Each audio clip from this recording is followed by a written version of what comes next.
வணக்கம் நண்பர்களே. இந்த வீடியோவில் திருமண பொருத்தம் என்பதை பற்றி பார்க்கின்றோம். பொதுவாக திருமண பொருத்தம் என்றவுடன் சகலவருக்கும் எத்தனை பொருத்தங்கள் இருக்கின்றன என்று இந்த தச பொருத்தங்களை தான் மனதில் நிறுத்தி கேள்வி கேட்கின்றார். தசவித பொருத்தங்கள் ஒரு ஜாதகத்தில் பார்த்து அதை மட்டும் வைத்துக்கொண்டு இருவரினுடைய பொருத்தங்களை நிர்ணயம் செய்யக்கூடாது. பொருத்தம் செய்ய இருவருடைய ஜாதகமும் தேவை. ஆண் பெண் இருவருடைய ஜாதகமும் அதன் அடிப்படையில் பொருத்தம் செய்வதால் உங்களுக்கு நன்மையான பொருத்தமாக அமையும். வெறும் தசவித பொருத்தங்களை மட்டும் வைத்து முடித்துக்கொண்டு அதோடு பொருத்தத்தை முடித்துவிட்டால் அந்த பொருத்தங்கள் சரியான அளவில் பலன் கொடுப்பதில்லை. அநேகமாக எல்லா ஜாதகங்களுக்கும் ஏறக்குறைய ஒரு 60% ஜாதகங்களுக்கு 7 பொருத்தம் சரியான நிலையில் வந்துவிடும். ஆனால் அந்த சரியான அந்த பொருத்தங்களை மாத்திரம் நான் மனதில் நிறுத்தி அந்த பொருத்தங்களான தச பொருத்தங்களில் 7 பொருத்தங்கள் இருக்கின்றன போதும் என்று பொருத்தம் நிர்ணயம் செய்யும் பொழுது அந்த மன வாழ்க்கை சிலாக்கியமாக இருப்பதில்லை. இருவருடைய ஜாதகத்தினுடைய நிலைகளை வைத்துதான் பொருத்தங்களை நிர்ணயம் செய்ய வேண்டும்.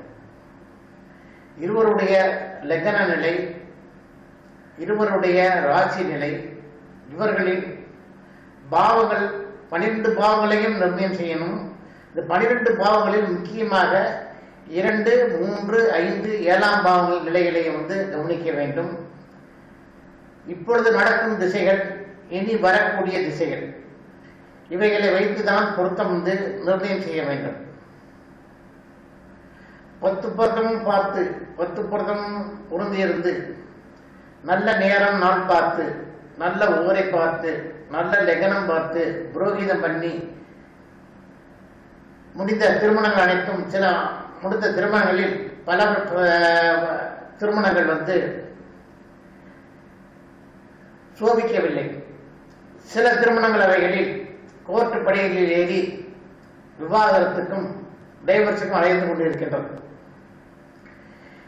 இதெல்லாம் இவருடைய ஜாதக நிலையை பார்க்க முடியாததான். பொதுவாக இந்த காலங்கள் ஒரு வித்தியாசமான காலங்கள். பழைய காலங்களில் சொந்தத்தில் திருமணங்கள் முடியும். ஒருவருக்கொருவர் அட்ஜஸ்ட்மெண்ட் இருந்து கொண்டு இருந்த காலம். உறவு முறையில் திருமணம் செய்யும் பொழுது பிரச்சனைகள் வந்தால் உறவு முறையிலே பேசி தீர்த்துக் கொள்வார்கள்.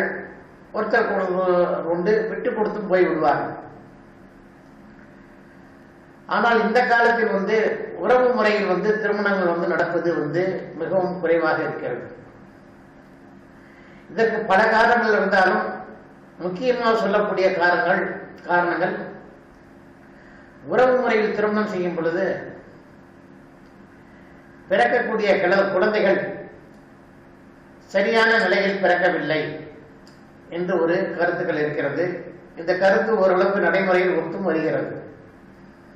ஆகையால் பல குடும்பங்கள் உறவு முறை, நெருங்கிய உறவு முறை இல்லாத இடங்களில் தான் திருமணங்களை முடிக்க பார்க்கின்றது. இப்பொழுது திருமணங்கள் முடிக்கும் அடிப்படை காரணங்களை பார்த்தால் ஒருவருடைய வசதி, படிப்பு, அவருடைய வேலை வாய்ப்புகள், இவைகளை வைத்துதான் அவர்கள் திருமணங்களை இப்பொழுது முடிவு பண்ணுகின்றார்கள். அதேபோல் பழைய காலங்களில் இருந்த பொழுது எல்லா குடும்பங்களிலும் நிறைய குழந்தைகள் கிடையாது. பழைய காலங்களில் குறைந்தபட்சம் 4 குழந்தைகள் 5 குழந்தைகள் இருந்த காலங்கள் இருந்தது. இன்று 1, அதற்கு மேல் போனால் 2, இவைகளே அதிகமாக இருக்கின்றது. அப்படிங்கிற போது இந்த குழந்தைகள் எல்லாம் செல்லமாக வளர்க்கப்படுகின்றன. அந்த குழந்தைகளுக்கு என்ன வேண்டுமோ, அவர்கள் சொல்வது சரியோ தவறோ அதை பற்றி பெற்றோர்களுக்கு கவலை இல்லை. அந்த குழந்தைகளுக்கு என்ன தேவைப்படுகிறதோ அதை அவர்கள் முடித்து கொடுக்கின்றார்கள். ஆகையால் இந்த ஈகோ பிரச்சனையினால், ஒருத்தருக்கு ஒருத்தர் விட்டு கொடுக்க முடியாத பிரச்சனையினால் குடும்பத்தில் பலவித சிக்கல்களும் சில சமயத்தில் பிரிவினைகளும் ஏற்படக்கூடிய சந்தர்ப்பங்கள் ஏற்படுகின்றன. ஆகையால் இவைகளை எல்லாம் மனதில் வைத்துக் கொண்டுதான் நம்ம திருமணத்தை உடைய பொருத்தத்தை நிர்ணயம் செய்ய வேண்டும். அதே சமயம் இது ஒரு பக்கம் இருக்க, செவ்வாய் தோஷம், மூல நட்சத்திரம், ஆயிலி நட்சத்திரம், கேட்டை நட்சத்திரம் என்று சில நட்சத்திரங்கள் ஜனங்களால் பார்க்கும் பொழுது பயந்து வருகிறார்கள். பொதுவாக 2, 4, 7, 8, 12 செவ்வாய் இருந்தால் செவ்வாய் தோஷம் என்று பொதுவான கருத்து. ஆனால் இந்த 2, 4, 7, 8, 12 இருக்கின்ற செவ்வாயோடு வேறு கிரகங்கள் சம்பந்தப்பட்டாலோ, வேறு குரு பார்வை இருந்தாலோ, செவ்வாய்க்கு வீடு கொடுத்த கிரகம் சந்திர கேந்திரத்தில் இருந்தாலும், செவ்வாய் அமர்ந்திருக்கக்கூடிய இடம் மேஷமோ, விருச்சகமோ, கடகமோ, மகரமோ இருந்தாலோ அவர்களுக்கு செவ்வாய் தோஷம் என்பது கிடையாது. இந்த செவ்வாய் என்றால் என்ன என்றால், செவ்வாய் ஒருவருடைய உடல் கூறுவை பற்றி கூறிய விஷயங்கள், அவருடைய உஷ்ண தேகத்தை பற்றி கூறக்கூடிய அமைப்பு செவ்வாய். இந்த செவ்வாய் இருக்கக்கூடிய ஜாதகத்துக்கு தகுந்த மாதிரி ஆணோ பெண்ணோ இருவருக்கும் ஒரே மாதிரி இருந்தால் அவருடைய இல்லற வாழ்க்கையில் குடும்ப வாழ்க்கை சுபிச்சமாக இருக்கும். அதாவது இல்லற வாழ்க்கை திருப்தியாக இருக்கும். உடல் உறவு கொள்வது போன்ற வாழ்க்கைகள் எல்லாம் திருப்தியாக இருக்கும். ஆனால் ஒருவருக்கு ஒருவர் ஒருவருக்கு செவ்வாய் அதிகமாக உஷ்ணமாகவும், ஒருவருடைய உடல்நிலையில் செவ்வாய் குறைவான உஷ்ணநிலையாக இருக்கும் பொழுது அவர்களுடைய இல்லற வாழ்க்கையில் திருப்திப்படவில்லை. அதே போல் குழந்தை பேர்கள் சமயத்திலும் இருவருக்கும் சமமான உஷ்ணம் இருக்கும் பொழுதுதான் அந்த குழந்தை பேர்கள் நன்றாக நடக்கிறது. இல்லாவிட்டால் அந்த குழந்தை பேர்கள் நின்று போய்விடுகிறது.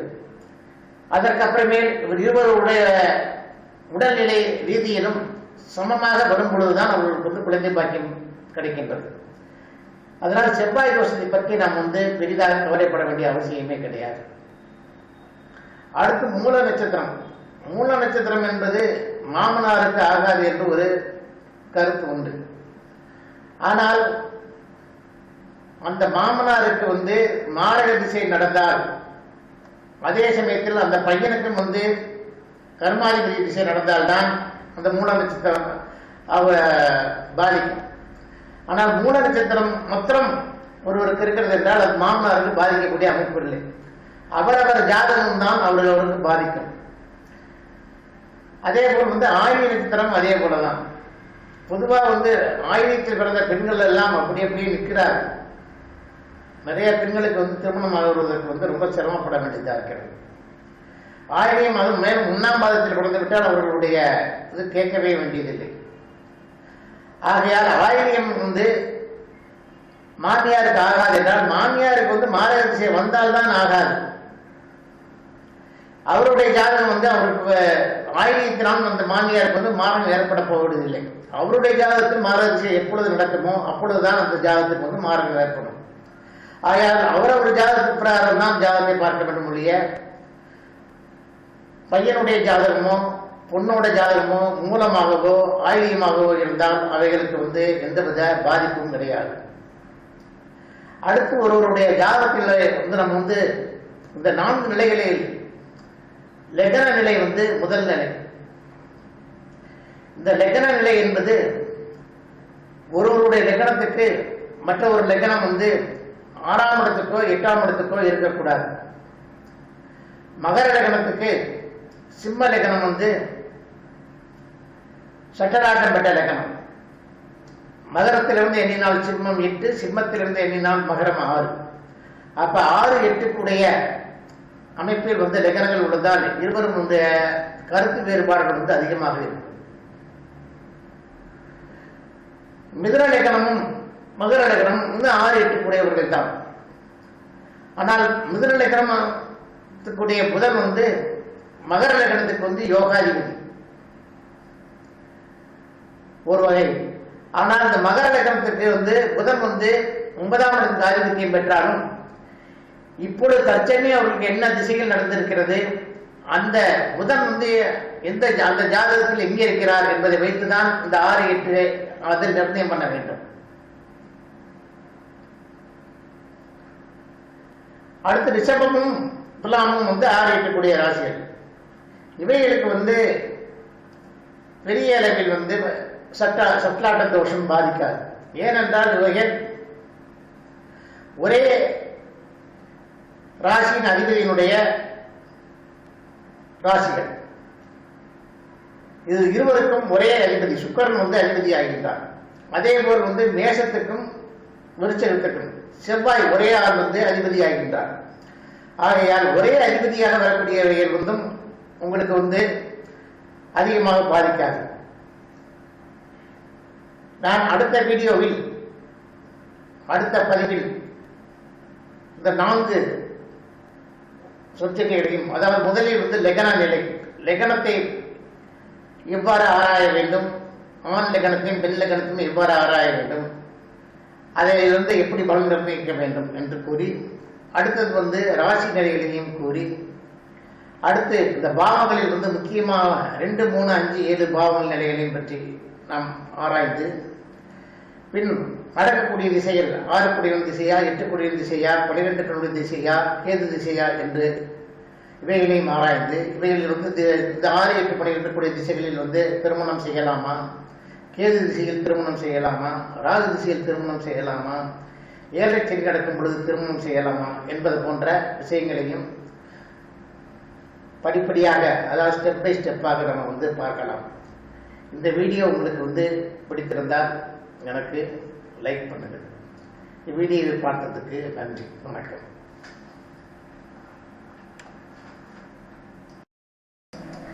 நன்றி நண்பர்களே, இந்த வீடியோவை பார்த்ததற்கு மிகவும் நன்றி. என் வீடியோ பிடித்திருந்தால் எனக்கு சப்ஸ்கிரைப் பண்ணுங்கள். நன்றி, வணக்கம்.